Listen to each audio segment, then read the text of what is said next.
Hello and welcome to the Tampering Podcast, part of the Athletic NBA Show Network. I'm Sam Amick, NBA national writer at The Athletic, here with usual suspect number one. We got Anthony Slater out west, going to be joined soon by Fred Katz out east, and a surprise guest also coming from the east. We'll get to that in a little bit here. A lot to get into this week, Slater. Fred's running a little late, but we can always kill a little bit of time talking about your Golden State Warriors. We're going to get into that at the top here. We are definitely going to highlight Ja Morant's return, a pretty spectacular return to the floor for the Grizzlies star who was suspended for 25 games. We're going to talk a little MVP race today on the pod, and we'll see how far down this list we can get. But here's the rest of what's on my mind. The Clippers are balling out 9 in a row, hottest team in the NBA. We got trade rumors starting to heat up a little bit as the February 8th deadline gets closer. And a little Zion Williamson talk, in addition to maybe a few other things. That is the docket. Slater, what's up, brother? How are you? I'm good. You mentioned Ja and the Warriors in your lead-in. That was like a really good TNT Tuesday night for the league, I thought. You had the Ja return, and it couldn't have gone more dramatically and successfully from Ja's perspective. Obviously, he hits the game winner. And then that leads into Warriors Celtics, which is always like, any recent finals matchup has a level of intrigue, and seeing Boston go up and these like kind of this dying dynasty chase them down, and obviously just like the Steph Curry aspect. The league dynasty, man, that's brutal, Slater. I just read a recent column by a columnist named Sam Amick, so that's just how I color my opinions. I mean, he seemed to be on it. So I did call him cooked. That did happen.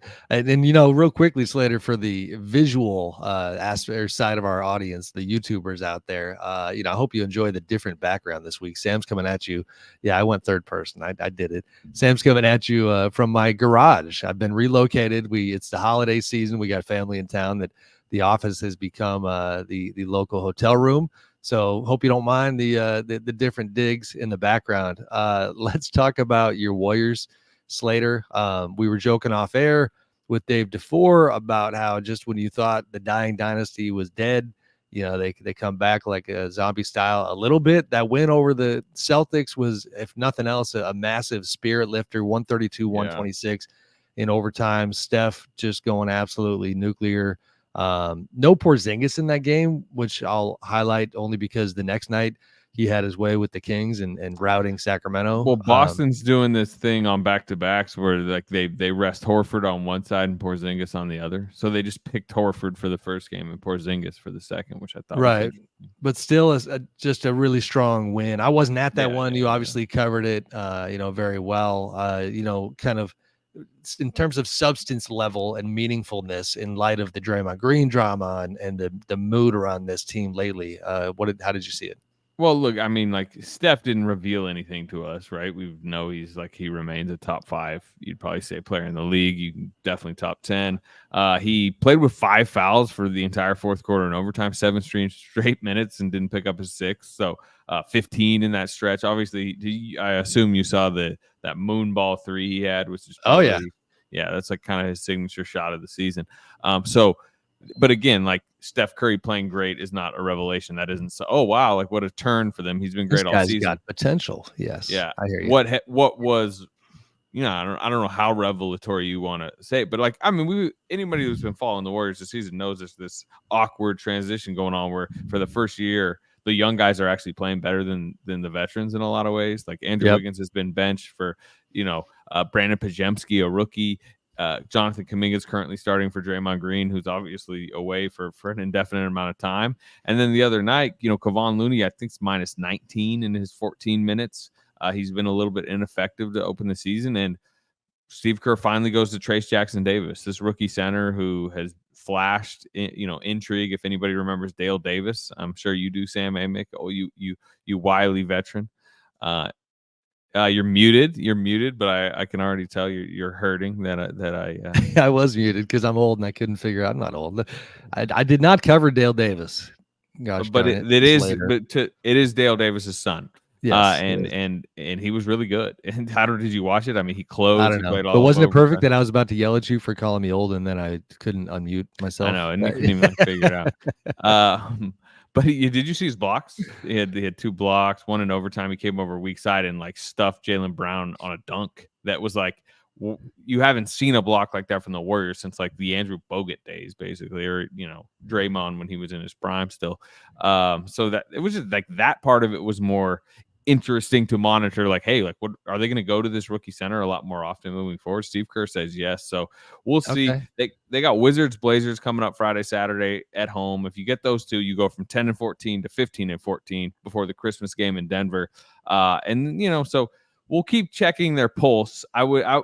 Maybe there's a slight flicker right now. I wouldn't go fully cooked as Sam There's Amick like a might. finger coming out of the dirt from the grave. Yes, it's not right, full Undertaker busting out. There's some gasping. Before we bring this other guy in, and let's tie a bow on the Warriors talk because we do have a lot of ground to cover today. What is the updated intel on Draymond's indefinite suspension and how long you think he might be out? Yeah, Shams reported obviously, at least another 3 weeks. He did that early this week, put that out, as he's kind of in counseling and away from the team. The Warriors have said he can be around practice, he can be around the facility, but he really hasn't much at all. I haven't seen him at all. So that'll come. Again, the fact is he is allowed around. There will be some level of like physical ramp up for him, but it still does kind of feel far away, and there is not any exact timeline on it. Before we completely tie the bow on it, though, I did mention they play the Wizards Friday night. It is a Jordan Poole return game. It can be wrapped into this Draymond conversation. Indeed. Apologies, I didn't remember to. No, it's all good. I talked to Jordan the other day, and I talked to Steve Kerr, Looney, Steph Curry, Klay Thompson. Like, it is an interesting return because of how it ended for him, right? Year 3 couldn't have gone any better. Helps them win the title, has an awesome season, signs a big contract. Year 4, I mean, we all know, Draymond punches him, which really snowballs it, Draymond into where he's at right now in this indefinite suspension. That seemed to be the real spark to all this. So I think I think Poole is a little curious, and I think generally the fan base and the organization is curious, like what kind of reception does Jordan necessarily get? Because everything went sideways last year. His play did, the situation did. It came to a point this summer where they felt like they had to basically salary dump him. They obviously get Chris Paul from it. But if anyone is actually interested in that subject, I talked to Jordan and all those veterans about the comeback. So go to theathletic.com and they can read it, and we can move off Warriors. Good stuff. All right. So much like Ja Morant, who was suspended 25 games, it was really late to the party this season. Fred Katz joining the podcast. Hey, buddy. Hey, guys. Thanks for joining us. Look, my primary job is to cover the New York Knicks. But you better have the goods. Like, what you got? There's very big New York Knicks news. Okay. Mitchell Robinson, right? Is that where we're going? Yeah, 100%. What is it? Okay, get right to it. So the Knicks, our wonderful colleague Shams Charania reported late Wednesday night that the Knicks have applied for the disabled player exception for Mitchell Robinson, which implies that Mitchell Robinson is going to be out in order to receive the disabled player exception from the league. The league's doctors need to rule that a player is more than likely out through June 15th. And that means the fact that the Knicks are even applying for this means that the timetable on Mitchell Robinson's ankle injury is way different from what they said it was a week ago. He underwent the ankle surgery last week, and the Knicks said reevaluated in 8 to 10 weeks, which put a reevaluation somewhere between February 5th and February 19th. Applying for the DPE implies that timetable is 4 months later. The one that Nick said at the time, 6-month injury is what. And implies that at least a 6-month injury, and more importantly, leaves the Knicks without a guy who's been one of their most important players this year. Best offensive rebounder in the league right now, was making a great case to make one of the all defense teams. I think it would have been really hard if he had kept playing all year. I think it would have been really hard to keep him off of one of those teams. Obviously, that's out of the question now. And now Isaiah Hartenstein is really going to have to step in as a starting, he's one of the best backup centers in the league, but he's going to have to step in as, a big time starter for them, because that is what they've had. Jericho Sims has an ankle injury now too, and he struggled in the games that he started running against starters. And now it's Hartenstein and Tibbs's boy Taj Gibson who are going to have to hold down the fort at center for this team. All right. Well, you came with the goods. You got your Knicks intel, the update. You are off the hook, and we are now. Man, we're going wild carding today. This Mr. feels Mike like a Vorknoff. show. This feels like a across the country show where we just bringing in insiders. This is fantastic. This is like, shout out Jared Greenberg. NBA TV does a great job with NBA Crunch Time. That's what this feels like. Out in New York, we have Fred Katz with the Knicks, and we're now going to go to fellow New Yorker Mike Vorknoff, national writer, coming to us with whistles and everything in the background. This is fantastic color. I love it. You're at the G League Showcase in Orlando. What's up, Vork? Hey guys, yeah, I'm just making it real official and authentic for you guys. You can hear the squeak of the sneakers. This is like ASMR type of podcast. I love it. All right. Thank you for joining. We're going to be moving on the fly here because you were nice enough to hop on early.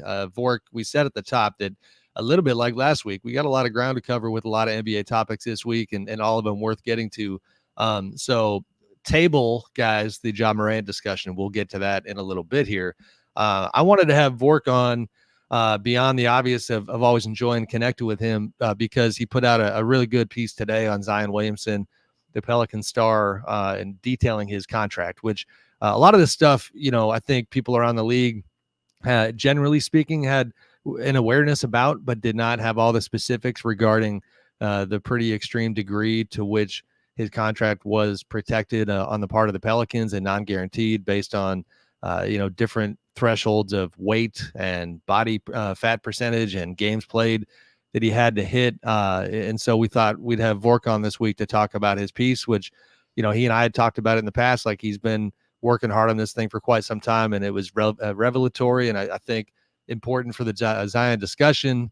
And then also Vork, the G League Showcase is like this absolute kind of buffet of chatter and intel, and the entire league is there. And I'm sure, you've got some thoughts on that front too, but start with Zion. For one, how far back did you first learn of the contract itself and find, kind of yourself curious about what it entailed, and then what was the process like, to whatever degree you feel like sharing of getting that story over the finish line?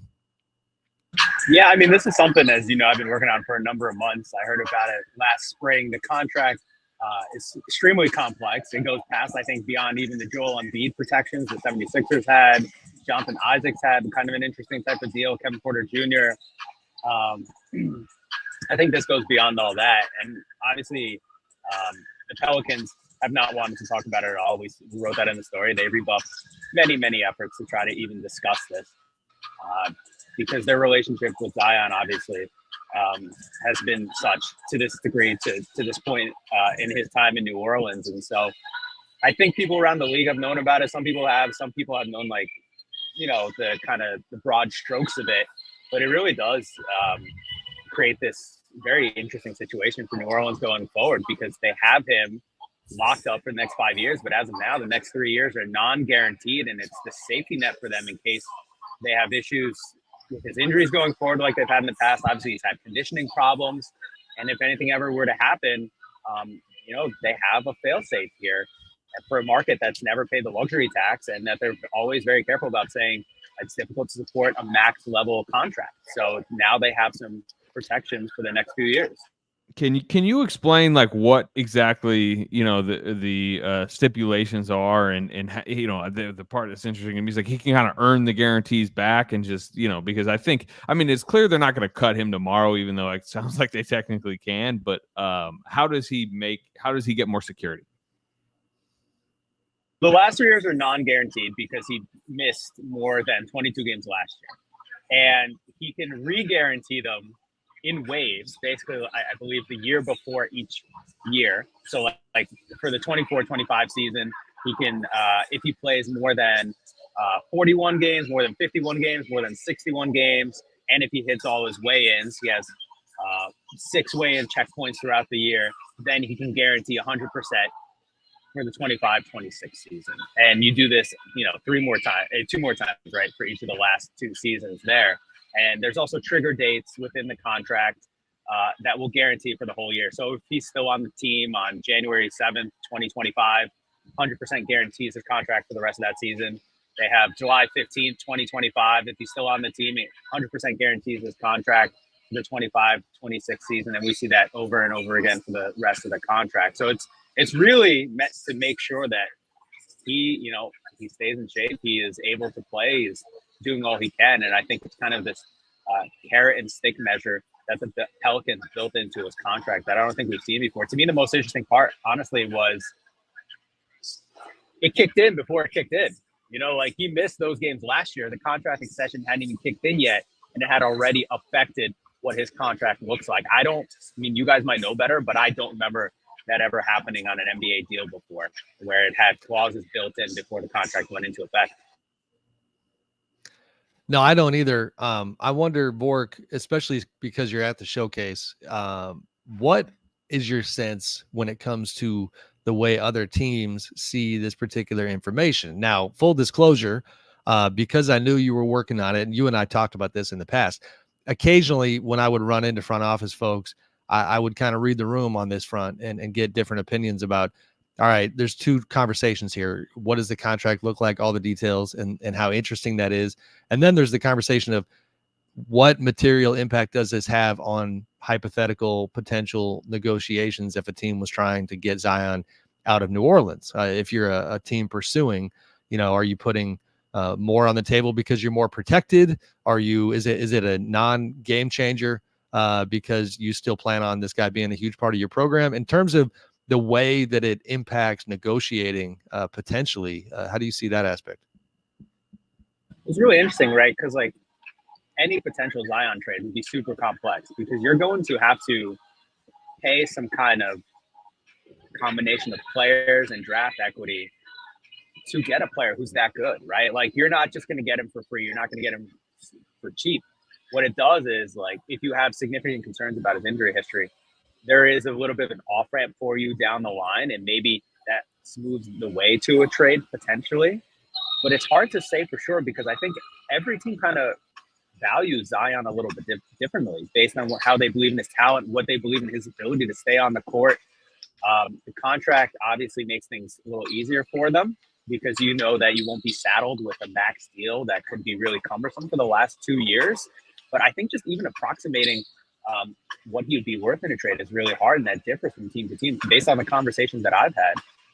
Just because the same reason he signed the contract in the first place, it's how much will he stay on the court for you?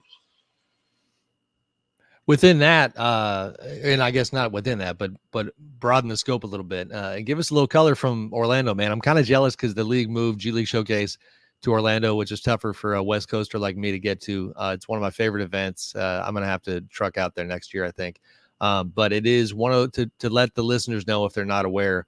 It's often described as Summer League, Las Vegas Summer League without the fans, because you walk in a gym and you've got nothing but, GMs, assistant GMs, directors of player personnel, coaches, scouts, just a ton of NBA people, obviously the G Leaguers and all the different teams. And then that's it. You kind of have carte blanche with a lot of these humans to engage and discuss. And it's that time of year when the trade rumors are starting to swirl. I don't know exactly how long you've been there. It just got started, but what's your early sense from the ground? This is day 3 for me. I'm flying out last flight out, going back to New Jersey. Fortunately, okay. There's only so much you can do with the G League Showcase before you're zoned out, especially in Orlando. Yeah, I think the biggest talking point has been the lack of sandwiches at lunch. Honestly, I think that caused a lot of consternation on day 1. Hey, Bork's bringing the heat today. Listen, people want to know where their sandwiches are, but it's been a little light on GMs and presidents of basketball operations this year, I think, compared to last year. Let's say I don't know if it's because you changed from Vegas to Orlando. I personally like Orlando better. I'm sure. Vegased out, but I think everyone right now is also just trying to get a handle of what the Cavs might do, what the Zach LaVine trade market potentially looks like. And that's kind of been the two big things that I've talked about in my conversations with NBA people and agents, is trying to figure out what that might look like over the next few months as we get into the meat of NBA trade season, hashtag trade season, all that. Indeed. All right, I'm going to leave you with this, and we're going to let you get out of here. And thank you for joining us. But Fred, I want to pull you in here because Vork mentioned the old Donovan Mitchell topic, and as you know, your team in New York is always tied to him. It's got to be tough, man. I'm gonna, I guess, again, go macro with this. To be the Cavs, it's like you pull off this big time trade not that long ago. It feels like 5 minutes later the speculation begins about Donovan not signing an extension, Donovan maybe looking elsewhere, and winning is not enough. You have to be a title contender, and that's the general framing around the league, that unless they are legitimately up there with the Celtics and the Bucks and the other elite teams that we expect to be there near the end, then you might ultimately lose Donovan. And within that, you got the fact that Donovan himself has admitted that he thought he was pretty damn close to being a Knick and thought he was a Knick before he was a Cav. What kind of intel or sense is coming your way these days on the Donovan front? Such is life in a small market where everybody is always after your good stuff.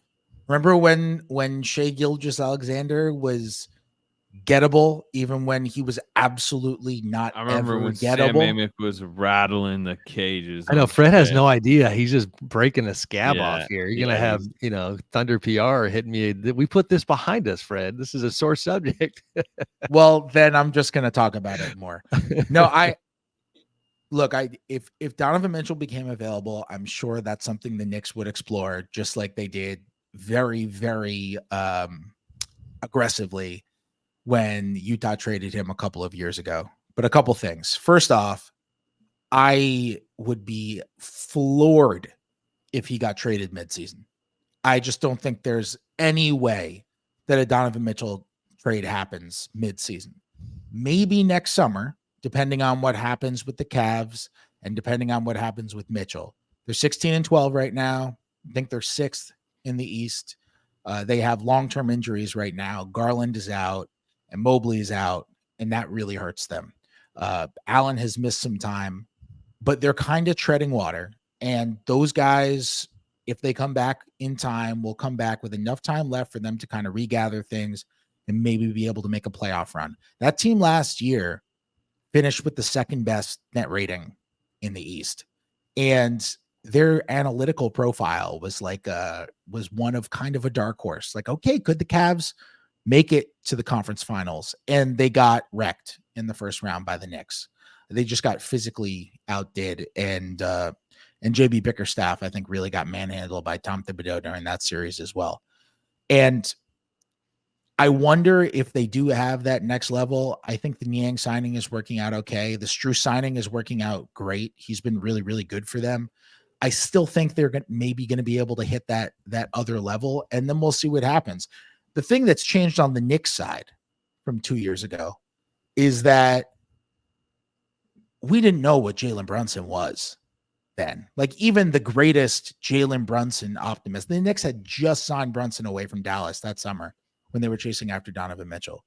And even the greatest Jalen Brunson optimist wasn't saying, all right, well, this is a guy who's going to be on the fringe of all NBA. It was, this guy can make a jump when he's no longer with Luka. And he's totally worth $104 million over 4 years. But it wasn't, all right, well, when this contract is up, Jalen Brunson's a max guy, which is what's happened, right?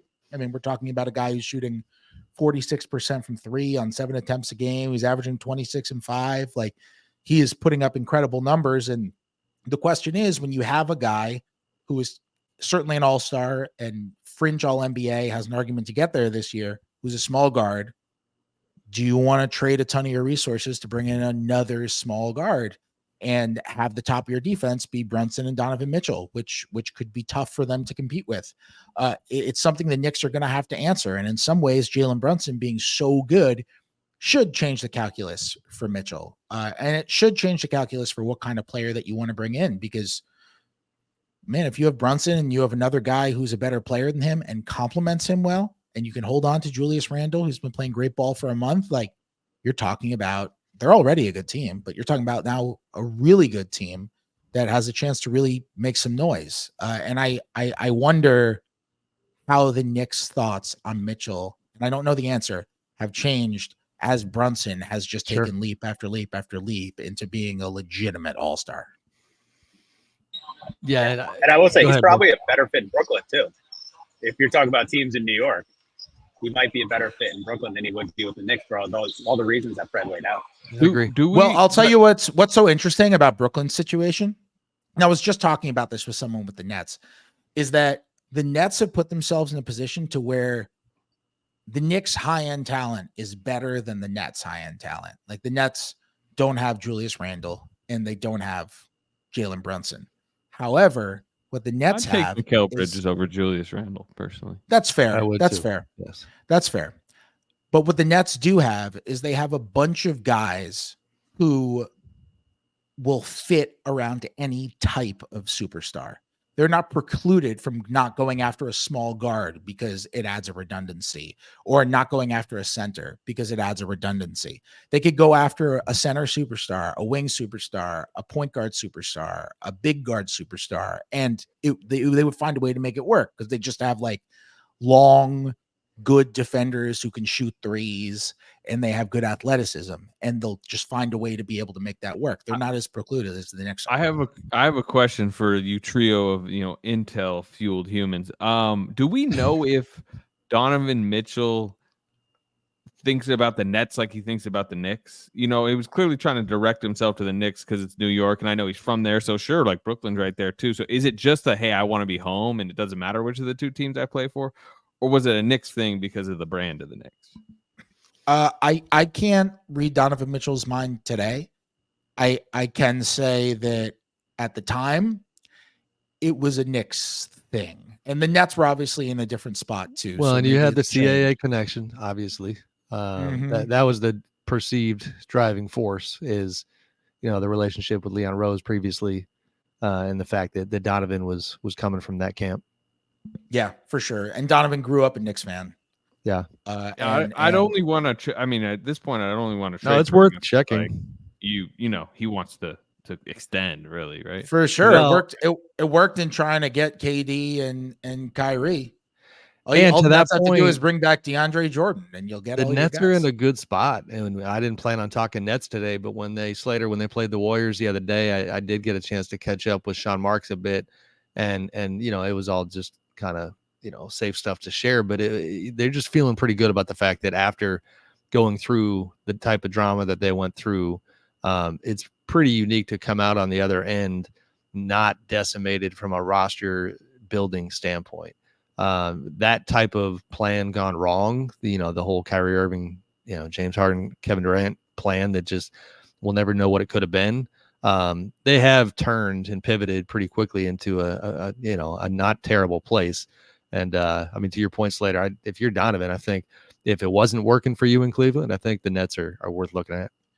Well, Sam, it really helps when you have a owner who has a terrible case of new owner syndrome, who you can take advantage of and say, yeah, you know what? We'll take for Durant, we'll take not just the 4 first rounders, but we'll also take the pick swap in 2028.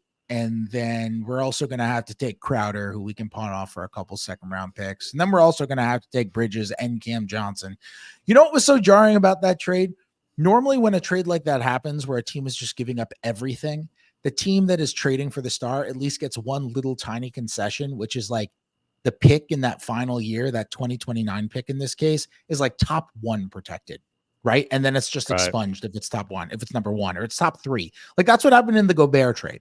Technically, the Wolves did not give up everything because I guess they kept Jaden McDaniels, and also because that last pick is like top 5 protected, I think. And then it just gets expunged after the year because they're protecting against, like, if it's the number 1 pick, we just need to be able to have that. And Phoenix was just like, here's all the unprotecteds. Here's all the swaps we're able to give. Here are all the good role players. Here's everything. And it is a very nice foundation for the Nets to build on amongst the other stuff that they got for their guys.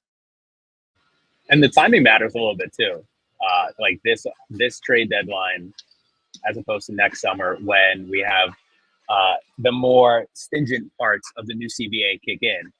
which some people have pointed out. Like, I don't think, to your point, I think, Fred, you said it, I don't think that the Cavaliers will trade Donovan Mitchell. I think people around the league are also kind of skeptical that they would trade and part with him for only really going through one postseason after that massive of a trade and trying to move on.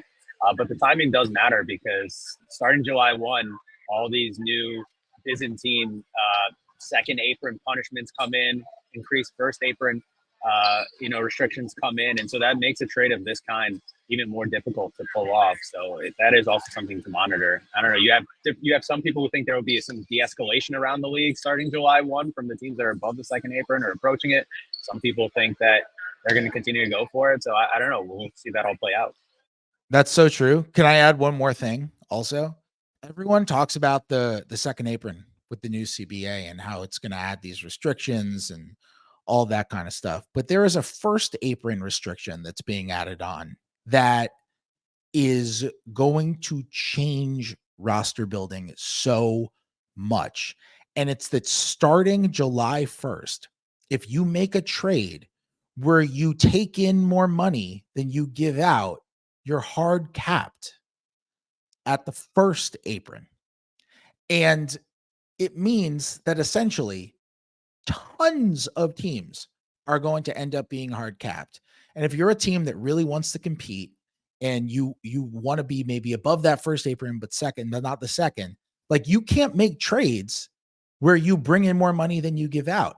And now there are tons of ways that you can hard cap yourself at the first apron. You hard cap yourself at the first apron if you make a trade where you take in more money than you give out, if you acquire a player via sign and trade, if you sign somebody with the full mid-level exception. Like there are a lot of ways now for teams to hard cap themselves.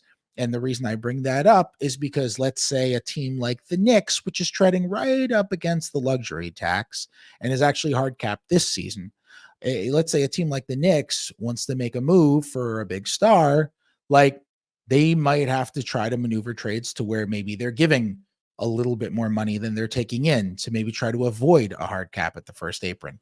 Like there are a lot of ways that this is going to change roster building and change trades. And the fact that I think it's possible, if not probable, that more than half of the league is going to be hard capped at the first apron, that's going to change a lot. I'll give you a good example. I mean, Warriors are known as one of the just like, laissez-faire, we don't care teams. Like, no, the second apron has changed the way they're approaching things, and they're pretty transparent when you talk to them. Like, they do not want to be, above that. Can I just add to what Fred said? So my most fun and exceptionally nerdy stat that I've come upon is that estimations are that somewhere around 3/4 of all trades, maybe even more, will hard cap a team. Like that's kind of going to be the new order of business going forward. Right. Yeah. Right. The estimate differs on who you ask, but like let's say roughly 3/4 of all trades will hard cap a team at one apron or another because this thing is going to be so complex and also to some degree so punitive now. Well, and that obviously swings both ways. I mean, how many trades are just not going to go down because somebody doesn't want to get hard capped? I think I do wonder in terms of just general activity if it kind of dampens the market a little bit that way. Oh, I think it definitely will. Yeah, it unquestionably will. I think it's going to be harder to trade away a super. It's somehow going to be harder to trade away a superstar and harder to trade for a superstar. Right. It's going to be really, really tough. And there are going to be a lot of guys with these. Look, we're kind of seeing the effects of that right now because we're seeing teams anticipate what could take them into first or second apron territory. And we're seeing teams look at these contracts that are larger than the mid-level exception, but smaller than the max and just being like, no way.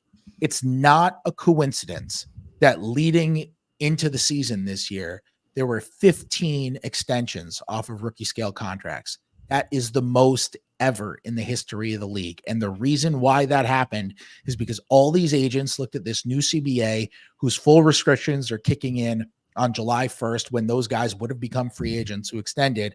And they're saying, oh, my guy's going to get squeezed because he's a middling player. He's a guy who I think is worth 18 million on the market, but no one's getting 18 million. You're going to get squeezed down to the mid-level or lower if you think you're an $18 million player. And you're certainly not getting pushed all the way up to the max. And we're seeing that kind of mentality take over the trade market too. Has anybody heard any legitimate offer for any of the Bulls guys? No. And part of the reason why is because teams are looking, I mean, DeRozan doesn't fit this because he's expiring, but teams are looking at the large salaries. They're looking at $20 million for Vucevic, and they're looking at obviously way more than that for Zach LaVine. And they're like, you can't stomach this kind of money for just a good player. Roster building is really going to come down to like max guys and mid-level exception and below. And that's the philosophy that's overtaking the league right now. And we're even seeing it affect the trade market in anticipation of when things become really restricted, because these rules are being phased in, become really restrictive when everything comes in next summer. All right, gentlemen, good stuff there. I'm going to keep making the rounds. Vork, you're welcome to hang. I think you logistically you're in the corner of the gym, and you might have other conversations to get to. That part is up to you. But thank you for joining us, brother, and great job on the Zion story. We are going to pivot and talk about Ja Morant, and I do want to get to this, guys, because it's funny thank you, Vork. Be good, brother. If you go ahead and we're going to talk about all of it, but compartmentalize the whole backstory on why he was suspended 25 games and just try for a minute to just focus with blinders on the basketball, which is what all of us love to enjoy. Not that we forgot, this dude is just incredibly special. And as comeback games go, this is recent memory bias, if you will, but I don't remember one quite as dynamic like this. And here's the breakdown if anybody missed it. They play New Orleans, and they are at New Orleans, and they are trailing by 24 late in the first half. That's the biggest deficit of the entire game. Ja's finding his way, pretty quiet in that first half. They start chipping away. They're still down 10 points in the fourth quarter. Before you know it, you got 14 of his 34 in the fourth quarter. Spectacular down the stretch. Just absolutely, it's cliche, corny, but true, is willing his team to victory and just had a mentality that he was not going to lose this debut. So ultimately 27 of his 34 in the second half. He hits 5 of 8 shots. I want your thoughts on Ja being back, and then bigger than that, the Grizzlies, listen, it's still late December. There's a lot of season left. I know it sounds crazy, but they're 7-19.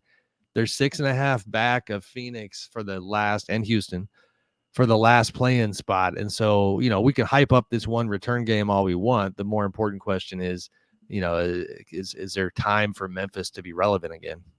It was awesome. It was good for the league, like I said earlier. To get, we can remember they were marketing this guy as like the next superstar, American superstar, before all of this happened, and you see why it was such a marketing problem, because you're like, he is kind of like so easy to market as a player and personality when you see him on the floor, right?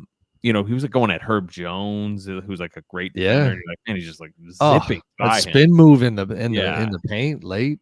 Yeah, just how and even he's not any type of elite defensive player. We know that he has his defensive problems, but he had that steal on like a post feed where he's just leaping up and like ripping it away from Valanciunas, and you're like, what an athlete and a player. So that part is obviously very good for Memphis. It snapped a 5-game losing streak. They're going to win more now, obviously, with Ja back. He's got to stay healthy, stay on the floor. That's been a problem early in his career, but as long as he can, they'll win more. But to answer your question, no, I think they have deep problems. Their big man situation has been ravaged. We all know this, right? Brandon Clark out, Steven Adams out.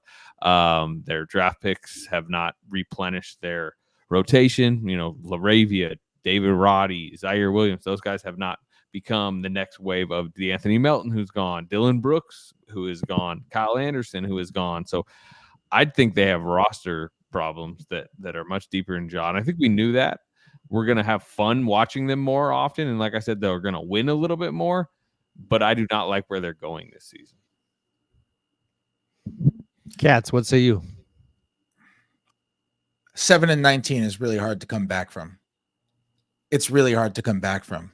But I also 6.5 though, not to cut you off, but that's what hit me. 6.5. If you tell, this is okay. My thought was, if you tell Ja Morant, if you tell Ja, all right, you got 4 months, to make up 6.5 games and then have a puncher's chance in the play-in. Like, he's taking that, no problem.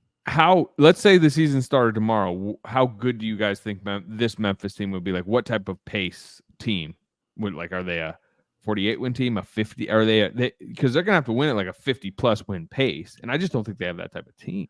Yeah, me neither. And on top of that, they actually have the 6th most difficult strength of schedule remaining in the league. So it's not like the schedule is breaking towards them right now. I don't think they're going to get in. The West is so deep.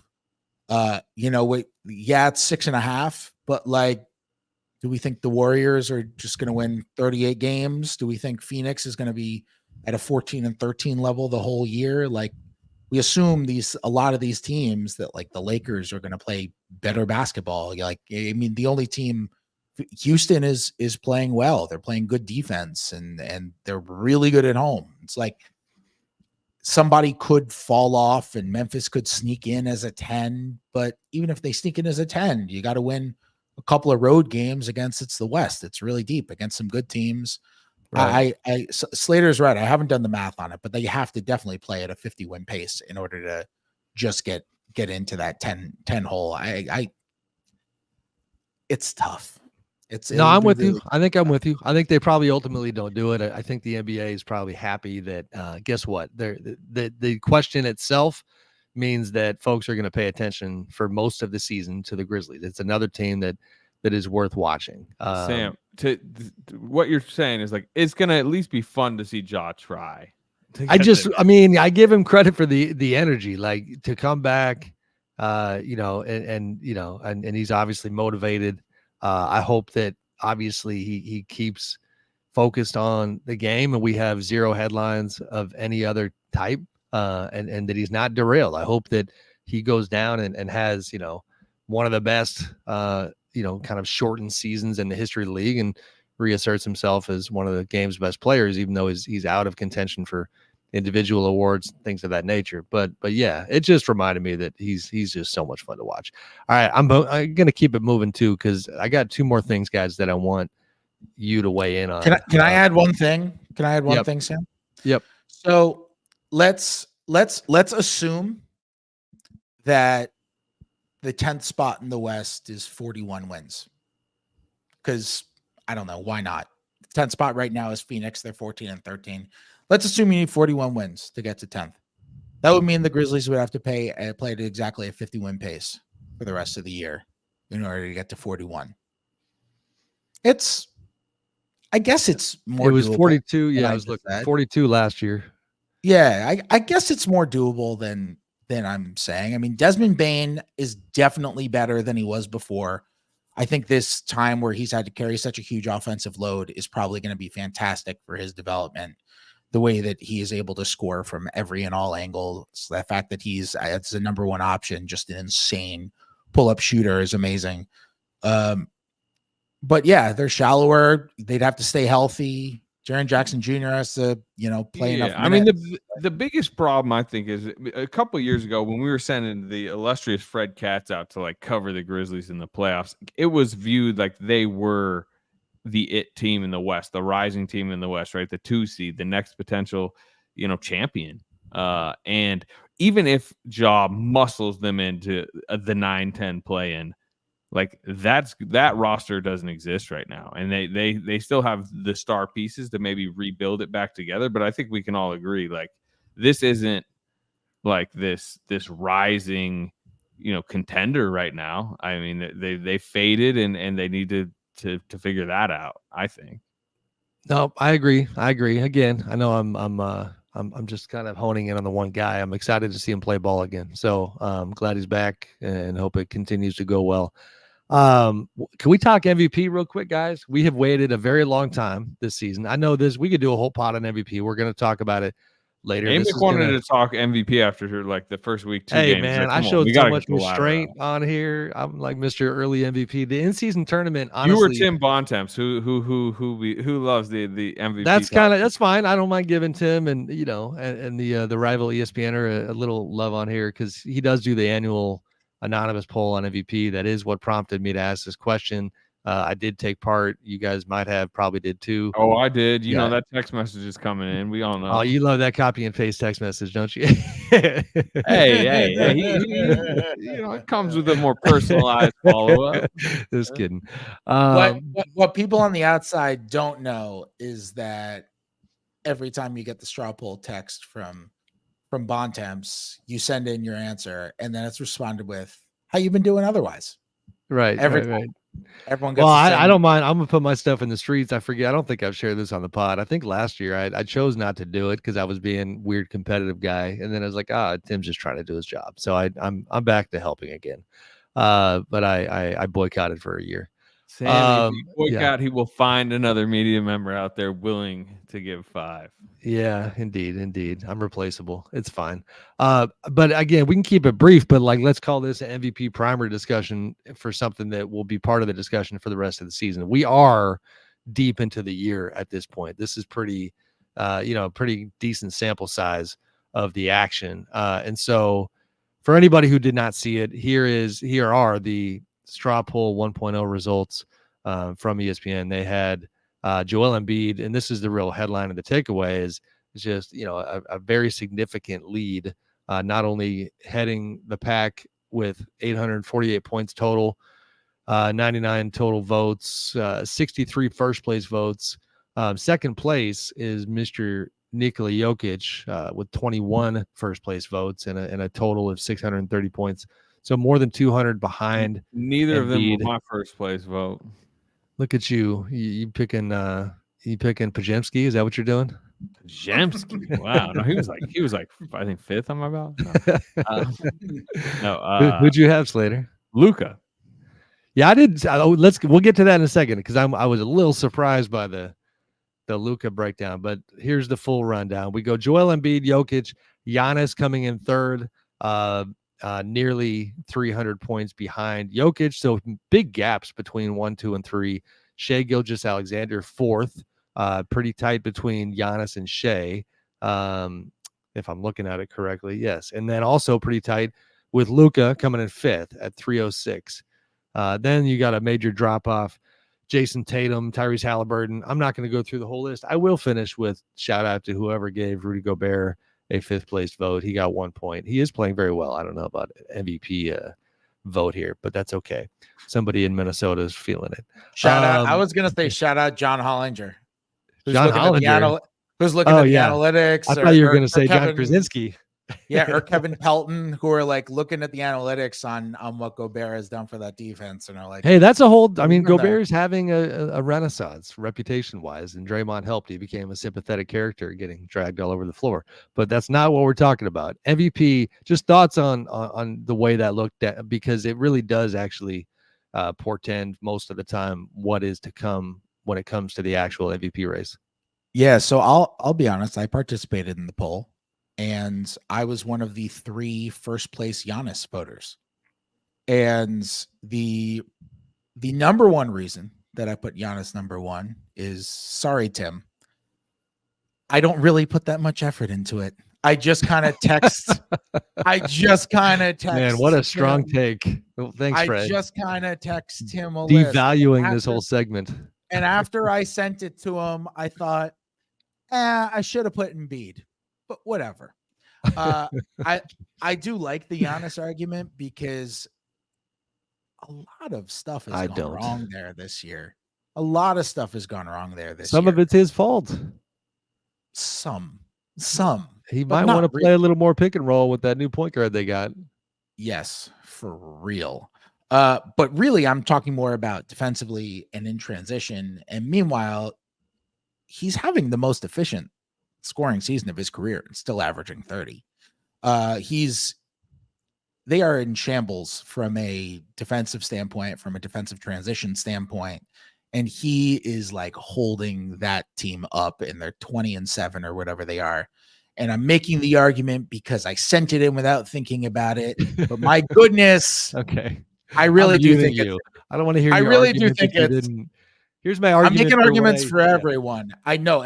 Embiid is averaging 41 a game over his last 8 games. I was talking MVP with Zach Lowe 2 weeks ago, and we were talking about at the time how it's Jokic seems like the guy. But at some point, somebody is going to average 40 a month because that's how the NBA is now.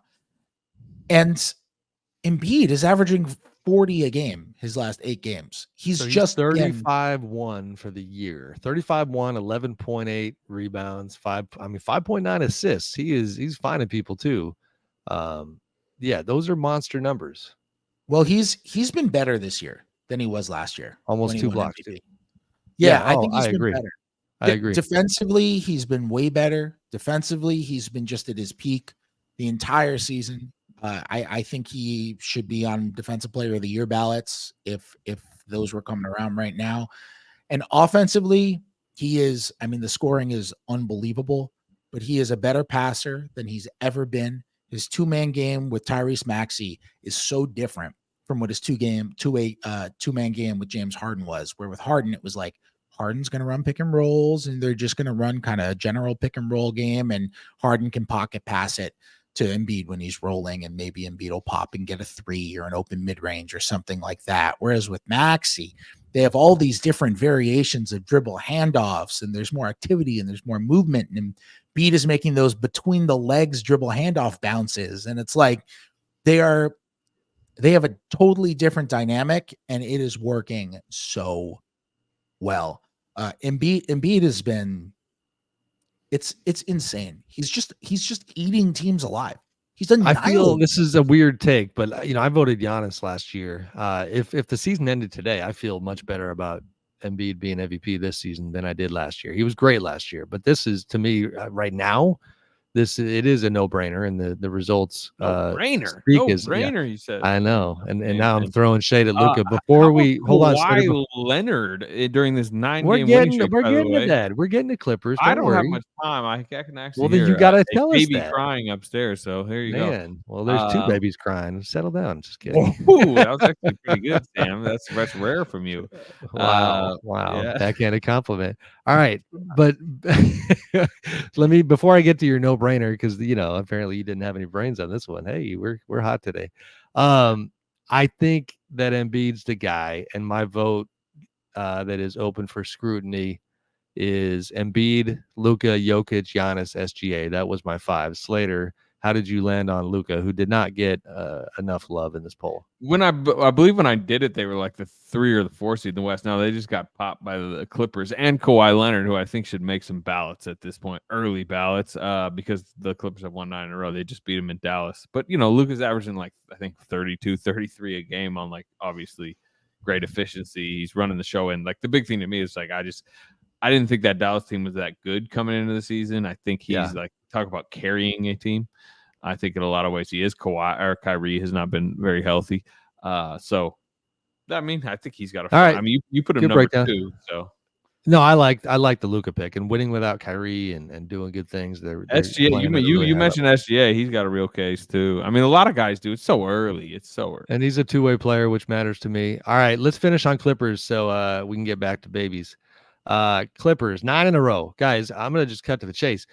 Are we believing in this squad? I mean, 9 in a row, and it's perfect to talk about them on the heels of talking about Philly. You got everything with Embiid and Maxey that Fred just highlighted.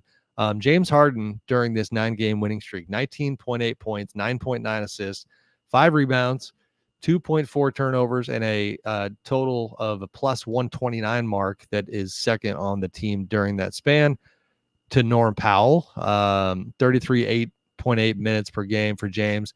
He's just really playing well. And to Slater's point, that is not getting enough attention nationally at all, myself included, is is load management over? Yeah, Kawhi Leonard has played all 27 games. Paul George has played 25. Kawhi joked the other day that I forget what he actually said, but he was joking about suing the NBA for defamation or something like that. That it was all in jest, but it was the idea that he is making jokes. He's making jokes. He must be feeling good. 52% shooting, 43% from 3, 87% from the line. He's basically 50-40-90. He's like Terminator mode right now. Right. He looks great. You should team-wise though, are they? Sorry, go ahead. Did you watch any of the? And we can get into it. But he killed Dallas down the stretch last night. I watched kind of the final 5 minutes of that, and just it's to your point how good they look right now. A lot of that is him, because when he can be your 1A, everyone kind of falls into place. Harden's kind of defending. I covered a Warriors Clippers game, and he had I think he had 3 blocks, a few steals. He was deflecting everything. It was like, it wasn't some unbelievable defensive performance, but he was impacting on that end. Harden was, and I was like, ooh, he's got some juice tonight. You can tell he's into it right now. Well, by the way, and Fred, you can weigh in here. Just maybe self-serving. I don't want to pat myself in the back, but guys, he's 9 in a row since he and I had a little therapy session after the Warriors game, and he got some stuff off his chest. The Athletic interview gets published after the first of 2 straight Warriors games, and then the Clippers are on their way after he kind of shares his feelings about his new situation. Russell Westbrook obviously coming off the bench during this stretch, averaging about 18 minutes. It's working, and 9 in a row is not easy to pull off, no matter what the schedule looks like. What do you think, Fred? I think they're real. Over this 9-game stretch since December 1st, they are second in the league in offense. They're really figuring it out on the offensive end. Kawhi looks like the Kawhi Leonard that we kind of all expect to have. And Paul George is fitting in wonderfully. Harden has found his groove. And defensively, they're capable of being really good. Zubats is having a really good defensive season for them and is locking down the paint. And when you have a guy playing at that level defensively with Paul George and Kawhi manning the wings, it just becomes really tough to score against a team like that. They're playing with a ton of energy. And meanwhile, remember the whole, is Russell Westbrook going to start, or is Terrence Mann going to start debacle? And we kind of all knew it was eventually going to be Terrence Mann, but they put it off for a little bit by starting Russ. And then eventually they put in Terrence Mann. Right now, the starters with Terrence Mann, Harden, Mann, Paul George, Kawhi Leonard, Ivica Zubats have played 468 possessions together. The Clippers are plus 16.7 per 100 possessions in those minutes. Their starting 5 is annihilating teams. And if they're healthy, come like a playoff series, that starting 5 is going to play even more minutes than usual. And if they continue to run teams off the floor with a lineup that really makes a lot of sense, that is a really big thing for them. It is a really big thing because, by the way, take out Kawhi Leonard or take out Terrence Mann and put in Russell Westbrook. So those same starters, but with Westbrook instead of Mann, they were minus 27 for 100 possessions. It's a 44 point per 100 Fred, everybody swing. made fun of the Clippers when they wouldn't put Terrence Mann in the deal. So they're saying, look at me now. Yeah, they should be saying, look at me now. I mean, the lineups that they are using a lot now are working really well. Right. They're really figuring out how to play together. The ball movement is better. Harden is looking a lot more comfortable in pick and rolls. Harden is rolling when he starts making those like Harden is always an amazing pocket passer in the pick and roll. But when he starts making those between the legs pocket passes to his hands, like that little bounce, like right. John Wall used to love making that pass. When Harden starts making those, he's really rolling, and he's been doing that lately. It's like that team is feeling itself. It's playing great basketball. I think they're real. I think they're legit, really good. I agree, sir. If they're healthy, which that's the thing. I mean, it'd be hard to imagine Kawhi playing all 82, but damn, that would be a story. All right, we were rolling ourselves throughout most of this pod. We covered a lot of ground. Thank you again to Mike Vorkanoff for jumping on from Orlando. Thank you again to Mr. Slater, who had to go take care of little man and cats. Always great seeing you, brother. Appreciate the analysis, the perspective, and we take 2. Dave, you got editing now. Sorry. And we will be back with y'all next week. Thank you.